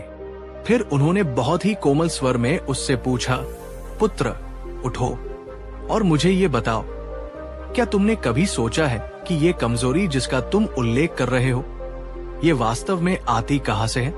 इसका स्रोत क्या है? युवक ने आंसू पोंछते हुए कहा, भगवन, ये तो मेरे अंदर ही है। ये मेरा स्वभाव है। मैं शायद पैदा ही ऐसा हुआ हूं। बुद्ध हल्के से मुस्कुराए। उनकी मुस्कान में उस युवक के लिए गहरी सहानुभूति थी। उन्होंने कहा, नहीं पुत्र, तुम गलत हो। कमजोरी तुम्हारे अंदर नहीं है। कमजोरी तुम्हारे स्वभाव का हिस्सा नहीं है। ये तो बस कुछ विचारों का एक बादल है जिसने तुम्हारे असली स्वरूप, तुम्हारी असली शक्ति के सूरज को ढक लिया है। तुम्हारी कमजोरी तुम्हारे शरीर में नहीं, तुम्हारे विचारों में है। जिस क्षण तुम्हारे विचार बदल गए, उसी क्षण तुम्हारा पूरा जीवन बदलना शुरू हो जाएगा। एक पल के लिए रुकिए। बुद्ध के इन शब्दों को अपने भीतर उतरने दीजिए। कमजोरी तुम्हारे विचारों में है। अब मैं पूरी ईमानदारी से आपसे पूछना चाहता हूं, क्या आपके जीवन में भी ऐसे क्षण आए हैं जब आपको लगा हो कि आप दूसरों से कमजोर हैं? चाहे वो पढ़ाई में हो, करियर में हो या रिश्तों में। क्या कभी आपने खुद को आईने में देखकर कहा है, मैं काफी नहीं हूं? अगर आपका जवाब हाँ है तो नीचे कमेंट में हाँ लिखिए। डरिए मत, शर्माइए मत, क्योंकि अपनी स्थिति को स्वीकार करना ही बदलाव की दिशा में पहला और सबसे साहसी कदम है। जब आप ये स्वीकार करते हैं, तभी आप उसे बदलने की शक्ति अपने भीतर पाते हैं। युवक हैरान था। उसने आज तक यही सुना था कि इंसान अपने भाग्य और स्वभाव से बंधा होता है। उसने कहा, भगवन, ये कैसे संभव है? विचार तो बस आते जाते रहते हैं। वे इतने शक्तिशाली कैसे हो सकते हैं कि मेरे पूरे जीवन को नियंत्रित करें? बुद्ध ने उसे और पूरी सभा को समझाने के लिए एक बहुत ही सुंदर उदाहरण दिया। बुद्ध ने जमीन से एक छोटा सा बीज उठाया। वो शायद किसी बरगद का बीज था, राई के दाने से भी छोटा। उन्होंने उसे अपनी हथेली पर रखा और उस युवक को दिखाते हुए कहा, पुत्र, इस बीज को देखो। ये कितना छोटा है, कितना साधारण। इसे देखकर कोई कल्पना भी नहीं कर सकता कि इसके भीतर क्या छिपा है। इस छोटे से तुच्छ दिखने वाले बीज के भीतर एक विशाल गगनचुंबी वृक्ष बनने की पूरी क्षमता, पूरी जानकारी और पूरी शक्ति छिपी हुई है। एक ऐसा वृक्ष जो सैकड़ों पक्षियों को आश्रय देगा, हजारों यात्रियों को छाया देगा और सदियों तक खड़ा रहेगा। लेकिन बुद्ध ने जोर देकर कहा, इस बीज की ये सारी शक्ति, ये सारी क्षमता सुप्त है, सोई हुई है। ये तब तक प्रकट नहीं होगी जब तक इसे सही वातावरण, मिट्टी, जल और सूर्य का प्रकाश न मिले। और सबसे महत्वपूर्ण बात, बुद्ध ने युवक की आंखों में झांकते हुए कहा, अगर ये बीज अपने भीतर ये सोच पैदा कर ले कि मैं तो बस एक छोटा सा कमजोर बीज हूं, मैं एक विशाल वृक्ष कैसे बन सकता हूं, तो जानते हो क्या होगा? ये अपनी पूरी क्षमता के बावजूद मिट्टी में पड़े पड़े सड़ जाएगा। ये कभी वृक्ष नहीं बन पाएगा। बुद्ध ने अपनी बात समाप्त की। ठीक इसी तरह पुत्र, हर एक इंसान, तुम भी उस बीज की तरह हो तुम्हारे भीतर भी अनंत शक्ति, असीम संभावनाओं का एक विशाल वृक्ष छिपा हुआ है। वो शक्ति तुम्हारे भीतर अभी भी मौजूद है। वो कहीं गई नहीं है, लेकिन वो सुप्त है, क्योंकि तुमने अपने मन में कमजोरी, डर और आत्मसंदेह के विचारों को पाल रखा है। तुमने खुद ही मान लिया है कि मैं कमजोर हूं। जिस दिन तुम अपने इन नकारात्मक विचारों को हटाकर अपने मन को सकारात्मकता, आत्मविश्वास और साहस की धूप और पानी दोगे, उसी दिन तुम्हारे भीतर का वो विशाल वृक्ष अंकुरित होना शुरू हो जाएगा। दोस्तों, जरा एक पल के लिए इस दृष्टांत की गहराई को महसूस कीजिए। आपके अंदर ठीक अभी इसी पल वही शक्ति मौजूद है जो Gautam Buddha, Albert Einstein, Nelson Mandela या किसी भी महापुरुष में थी, जिसे आप पूजते हैं या जिनसे प्रेरणा लेते हैं। कोई अंतर नहीं है, फर्क सिर्फ एक है। उन्होंने अपने भीतर के उस बीज पर विश्वास किया। उन्होंने उसे अपनी मेहनत, अपने संकल्प और अपने सकारात्मक विचारों से सींचा। और हम अक्सर अपने ही बीज को कमजोर मानकर उसे पनपने का मौका ही नहीं देते। आप एक साधारण इंसान नहीं हैं जो कभी कभी कुछ महान करने का सपना देखता है। आप एक महान आत्मा है जो अभी अस्थायी रूप से साधारण होने का अनुभव कर रही है। अगर बुद्ध की ये बात आपके दिल को छू गई हो, अगर आपको अपने भीतर उस सोए हुए वृक्ष की आहट महसूस हुई हो, तो इस वीडियो को शेयर करने में संकोच मत कीजिएगा। इस ज्ञान को उस हर व्यक्ति तक पहुंचाइए जो खुद को कमजोर समझता है। आपकी एक शेयरिंग किसी के जीवन को बदलने का बीज बो सकती है। अब सवाल ये उठता है कि हम अपने मन में बैठे उस विश्वास को कैसे तोड़े जो हमें कमजोर बनाता है। इसके लिए बुद्ध ने एक और अद्भुत कहानी सुनाई, हाथी और रस्सी की कहानी। एक बार बुद्ध अपने कुछ शिष्यों के साथ एक राज्य से गुजर रहे थे। रास्ते में उन्होंने राजा के हाथियों के एक विशाल बाड़े को देखा। वहां दर्जनों विशाल, शक्तिशाली हाथी खड़े थे। उनके आकार को देखकर कोई भी भयभीत हो सकता था, लेकिन बुद्ध के एक युवा शिष्य आनंद ने एक अजीब बात देखी। उसने देखा कि इतने विशाल और शक्तिशाली हाथियों को किसी मोटी लोहे की जंजीर से नहीं, बल्कि उनके एक पैर में बंधी एक बहुत ही साधारण पतली सी रस्सी से एक छोटे से खूंटे से बांधा गया था। आनंद को बहुत आश्चर्य हुआ। उसने बुद्ध से पूछा, भगवन, ये क्या माया है? ये हाथी इतने विशाल और बलशाली है कि वे एक झटके में इस पतली सी रस्सी को ही नहीं, बल्कि इस पूरे खूंटे को उखाड़ फेंक सकते हैं। वे चाहें तो इस पूरे बाड़े को तहस-नहस कर सकते हैं। फिर भी वे चुपचाप क्यों खड़े हैं? वे इस मामूली सी रस्सी को तोड़ने का प्रयास भी क्यों नहीं कर रहे? बुद्ध मुस्कुराए और पास खड़े महावत से पूछा, भ्राता, ये सच में आश्चर्यजनक है। ये हाथी आजाद होने की कोशिश क्यों नहीं करते? महावत ने उत्तर दिया, भगवन, जब ये हाथी छोटे बच्चे थे, जब वे हाथी के बच्चे कलब थे, तब हम उन्हें इसी रस्सी और इसी खूंटे से बांधते थे। उस समय वे बहुत छोटे और कमजोर थे। वे इस रस्सी को तोड़ने की बहुत कोशिश करते थे, दिन रात जोर लगाते थे, पर वे इसे तोड़ नहीं पाते थे। हजारों बार असफल होने के बाद वे अंततः हार मान लेते थे और उनके मन में ये विश्वास गहराई से बैठ जाता था कि ये रस्सी बहुत मजबूत है और मैं इसे कभी नहीं तोड़ सकता।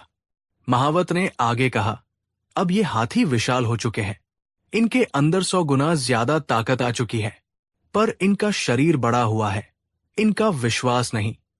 इनके मन में आज भी बचपन का वही विश्वास जिंदा है। वे आज भी यही मानते हैं कि वे इस रस्सी को नहीं तोड़ सकते, इसलिए वे कभी कोशिश ही नहीं करते। बुद्ध ने आनंद और अन्य शिष्यों की ओर मुड़कर कहा, देखो, इन हाथियों की तरह ही हमें से कितने ही इंसान अपने मन में अतीत की असफलताओं, दूसरों की कही हुई बातों और अपनी खुद की बनाई हुई सीमाओं की अदृश्य रस्सियों से बंधे हुए हैं। हम बचपन में किसी चीज में असफल हुए, किसी ने हमारा मजाक उड़ाया या हमें कह दिया कि तुम ये नहीं कर सकते, और हमने उस बात को सच मान लिया।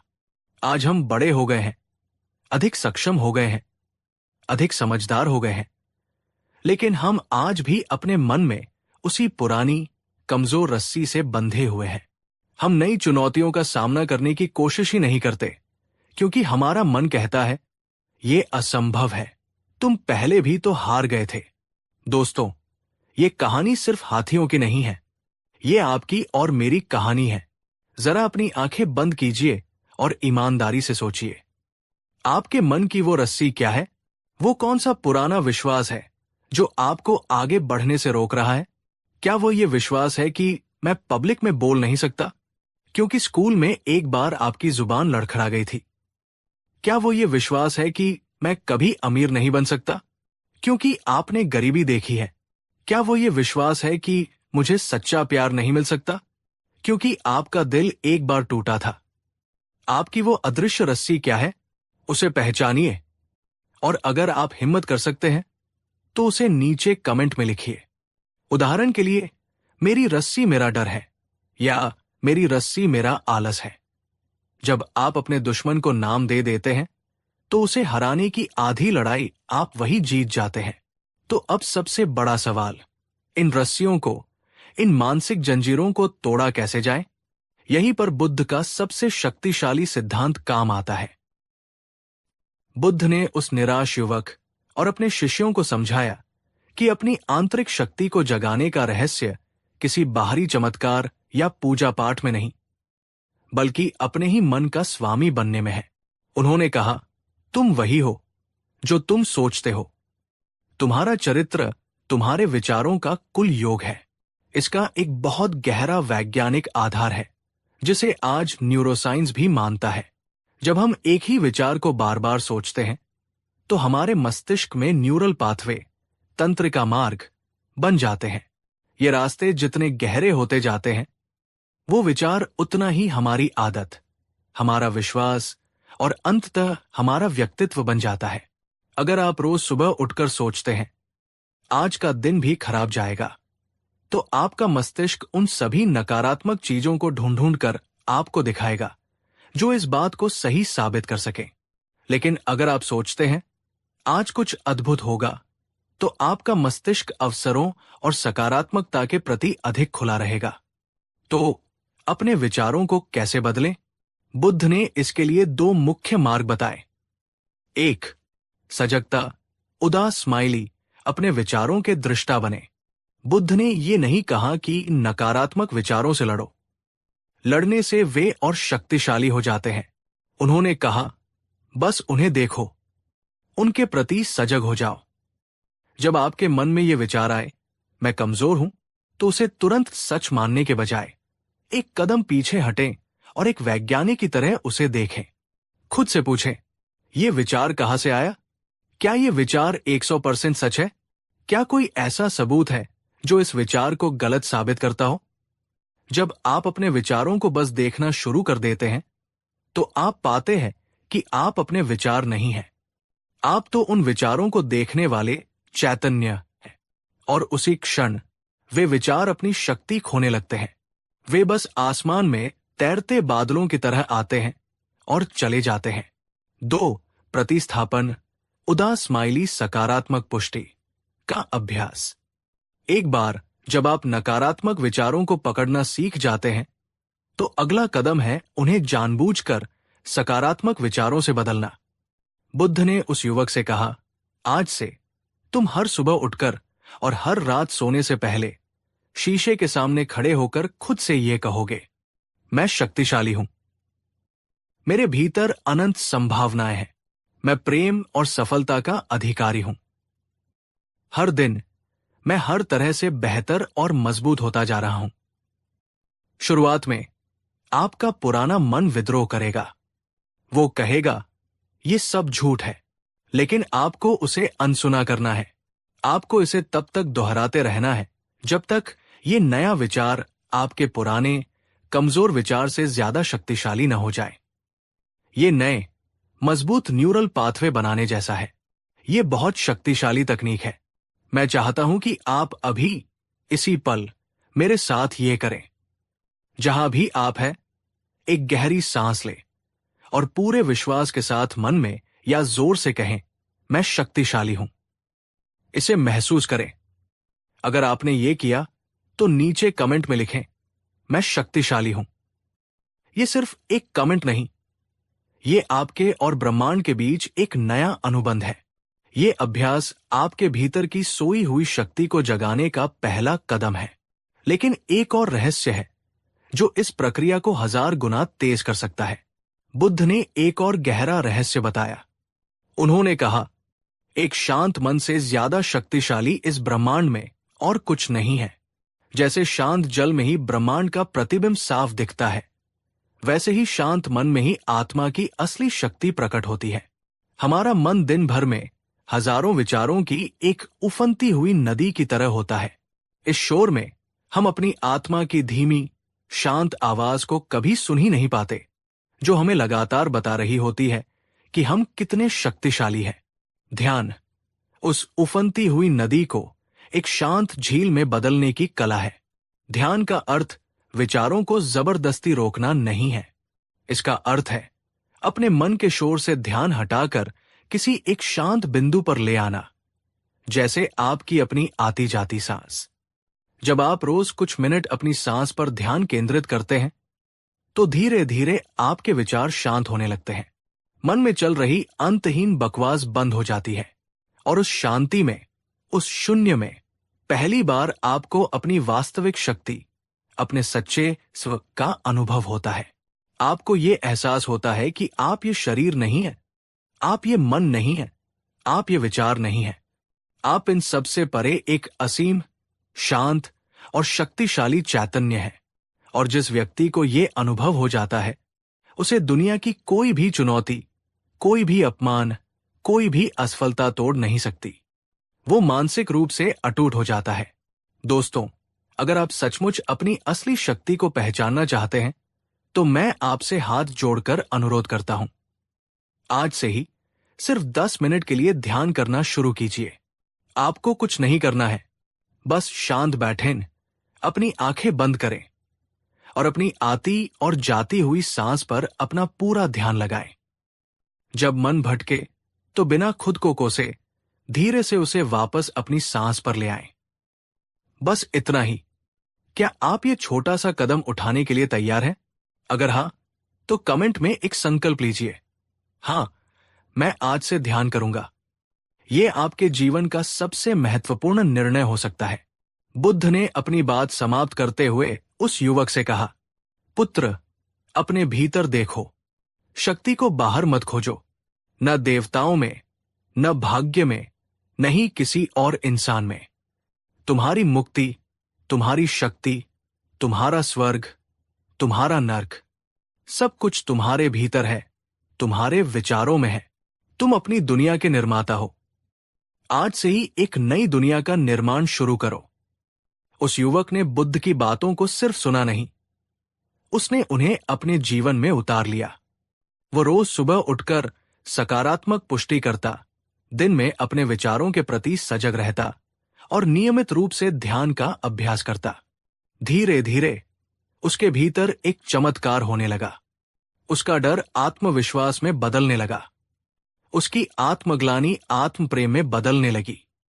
उसकी कमजोरी उसकी सबसे बड़ी ताकत बन गई, क्योंकि अब वो दूसरों को उनकी आंतरिक शक्ति का एहसास कराने में मदद करने लगा था।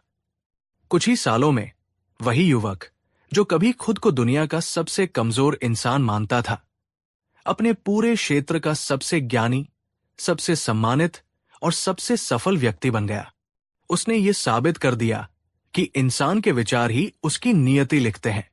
दोस्तों, आज की इस लंबी यात्रा से हमने एक ही परम सत्य सीखा है, आप अपनी सोच से कहीं ज्यादा शक्तिशाली है। कमजोरी कोई स्थायी अवस्था नहीं है, ये बस एक मानसिक आदत है और किसी भी आदत को बदला जा सकता है। वो हाथी आप नहीं है, आप वो इंसान हैं जिसके पास ये चुनने की शक्ति है कि वो किस रस्सी से बंधा रहना चाहता है और किसे तोड़ना चाहता है। तो आज, अभी, इसी पल अपने मन की उन सभी अदृश्य रस्सियों को तोड़ने का संकल्प लीजिए। अपने भीतर के उस सोए हुए विशाल वृक्ष को जगाने का प्रण लीजिए और अपने आप से ये वचन लीजिए जिसे आप हर दिन दोहराएंगे। मैं कमजोर नहीं, मैं शक्तिशाली हूं। मैं अपने विचारों का स्वामी हूं और मैं अपनी शक्ति को पहचानकर अपने और दूसरों के जीवन में एक अद्भुत बदलाव लाऊंगा। अगर ये वीडियो आपके दिल की गहराई तक पहुंचा है, अगर इसने आपके भीतर एक छोटी सी भी चिंगारी जलाई है, तो इस चिंगारी को आग बनने दीजिए। इस वीडियो को लाइक जरूर करें। यह आपकी सहमति का प्रतीक होगा और इस रोशनी को फैलने दीजिए। इस वीडियो को अपने परिवार, अपने दोस्तों और हर उस इंसान के साथ शेयर कीजिए जिसे आपको लगता है कि उसे अपनी असली शक्ति को पहचानने की जरूरत है। और ऐसे ही जीवन को बदलने वाले गहरे ज्ञान और प्रेरणादायक कहानियों के लिए हमारे चैनल को सब्सक्राइब करना न भूलें और उस घंटी के आइकॉन को भी दबा दें। इस यात्रा में मेरे साथ बने रहने के लिए आपका हृदय से धन्यवाद। याद रखिएगा, ब्रह्मांड आपके भीतर है, उसे बाहर मत खोजिए। बुद्ध, आपका दिन शुभ हो। शांति, प्रेम और बुद्ध की असीम करुणा आपके साथ हो।